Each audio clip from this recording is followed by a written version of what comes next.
Hello everyone, welcome to this channel. I am Renu Sharma और आज हम मैक्रो इकोनॉमिक्स में चैप्टर 3 में बहुत ही इंपॉर्टेंट टॉपिक्स कवर करने जा रहे हैं। The first topic is concept of national income, जिसमें हम factor income and normal residents की बात करेंगे। Then second topic that will be covered is domestic and national concepts of income, जिसमें कि हम domestic territory of a country and कैसे हम domestic income को national income में convert करते हैं इसकी भी बात करेंगे। So let's get started. So जब हम national income की बात करते हैं, it is sum total of factor income earned by normal resident of a country during of an accounting year। पर इसमें factor income क्या है एंड नॉर्मल रेसिडेंट्स क्या है इसकी हम बात कर लेते हैं ताकि हम नेशनल इनकम अच्छे से समझ जाएं। सो द फैक्टर इनकम, जो भी हाउस होल्ड सेक्टर जो हमने अपनी real flow and money flow में पढ़ा था कि हाउस होल्ड सेक्टर से हमें फैक्टर सर्विसेज मिलती हैं और house hold sector factor services producer sector को देता है, जिसके बदले उनको फैक्टर पेमेंट्स होती हैं। तो यहाँ पे जो भी फैक्टर पेमेंट होती है, rent, wages, profit, interest, household sector को उसे ही हम फैक्टर इनकम में लिखते हैं। So incomes received from factor of production for rendering factor services. I hope factor income is clear. Now factor income के अलावा एक और इनकम आती है जिसे हम ट्रांसफर इनकम बोलते हैं। These incomes are received as help, donation, charity, जिसके लिए हमने कुछ किया नहीं होता और वो हमें एज अ हेल्प के लिए मिलती है, या हमारा कोई एनजीओ है उसमें हमें चैरिटी मिल रही है। तो ऐसी इनकम्स को जिसके लिए हमने कुछ काम नहीं किया होता, those incomes are transfer incomes. Now normal resident of a country क्या है? सो पहली कंडीशन तो नॉर्मल रेसिडेंट के लिए ये होनी चाहिए कि जो भी पर्सन है वो रिसाइड करता है in domestic country for more than 1 year के लिए।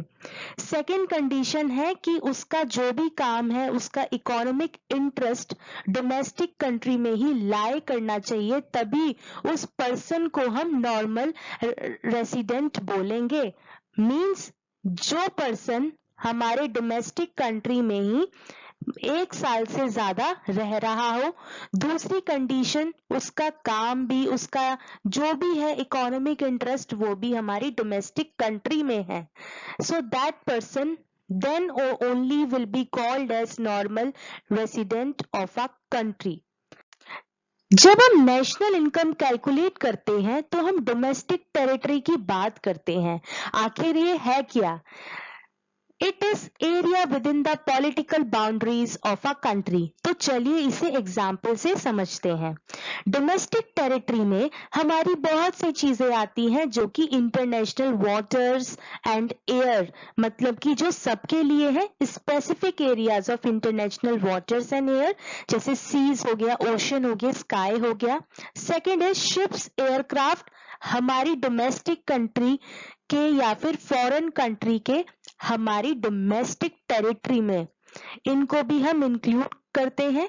एम्बेसीज हो गई, मिलिट्री इस्टेब्लिशमेंट हो गए कंट्री के जो कि अब्रॉड लोकेट करते हैं, इसमें हमारे वो भी इंक्लूड होंगे।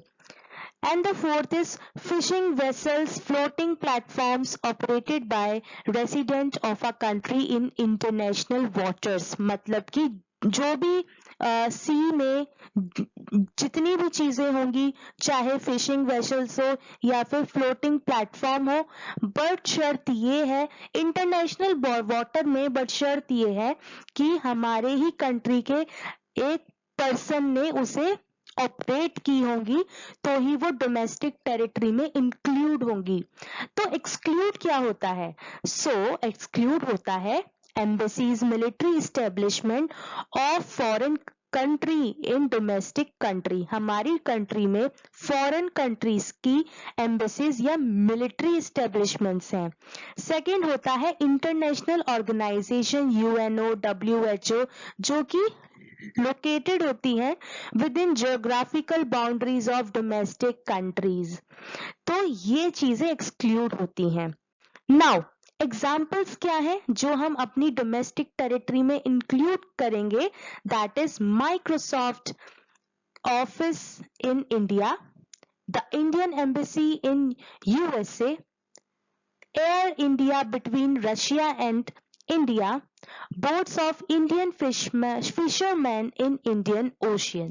So these examples are enough कि हम डोमेस्टिक टेरिटरी में क्या क्या चीजें आ सकती हैं, ये कुछ एग्जाम्पल्स थे, इससे हम बेहतर समझ चुके होंगे। नाउ अब हम बात कर लेते हैं फैक्टर इनकम की, जो हमने पहले से ही पढ़ा है कि फैक्टर इनकम जैसे house hold sector producer sector को फैक्टर सर्विसेज देता है, उसकी जो हमें फैक्टर इनकम मिलती है उसको हम इसमें देखेंगे कि फैक्टर इनकम कैसे क्लासिफाई की जाती है। So first is rent. जब हाउस होल्ड सेक्टर लैंड देता है जिससे कि फर्म्स एस्टेब्लिश हो सकती हैं, सो यहाँ पे उसे रेंट मिलता है, received by household for use of their land by producing units. Now interest जो उन्हें मिलता है, किसको मिलता है? received by household for use of their capital by producing units. तो यहाँ पर हाउस होल्ड सेक्टर का कैपिटल भी जब यूज होता है तो उन्हें इंटरेस्ट मिलता है। अब हाउस होल्ड सेक्टर लेबर्स की फॉर्म में प्रोड्यूसर सेक्टर्स की हेल्प करती हैं, सो यहाँ पे लेबर को वेजेस एंड सैलरीज मिलती हैं which is compensation of employees. Now the last is profit. जब एंटरप्रेन्योर स्किल्स आती हैं या एक बिजनेस स्टार्ट करना होता है, सो ये हाउस होल्ड ही है जो प्रोड्यूसर सेक्टर की मदद करता है एंटरप्रेन्योरियल स्किल्स में, तो इस चीज के लिए उनको प्रॉफिट भी मिलता है। So these all are factor income. Factor income की क्लासिफिकेशंस में rent, compensation of employees, interest and profit आता है। I hope we are clear with this.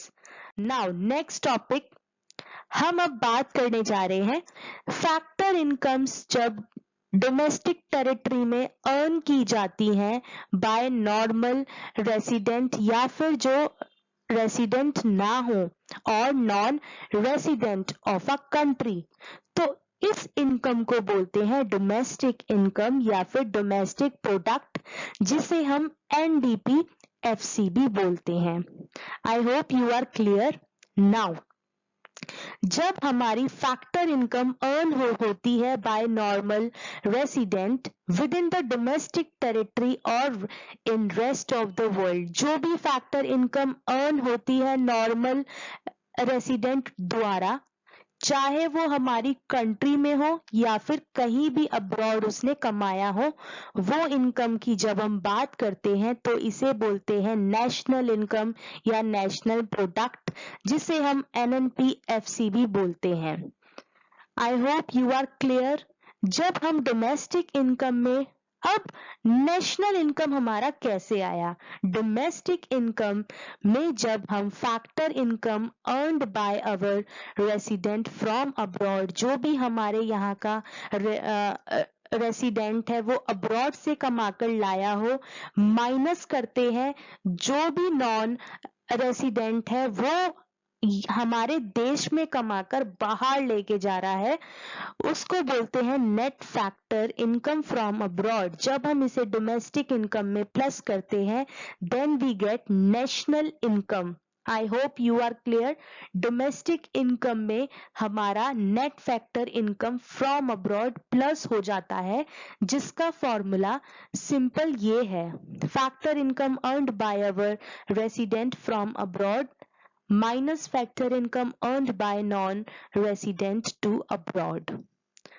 Now, so ये क्वेश्चन बहुत इंपॉर्टेंट है.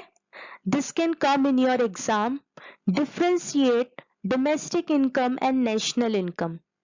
So first is Domestic income, it is the sum total of factor incomes earned by normal resident or non-resident within the domestic territory of a country.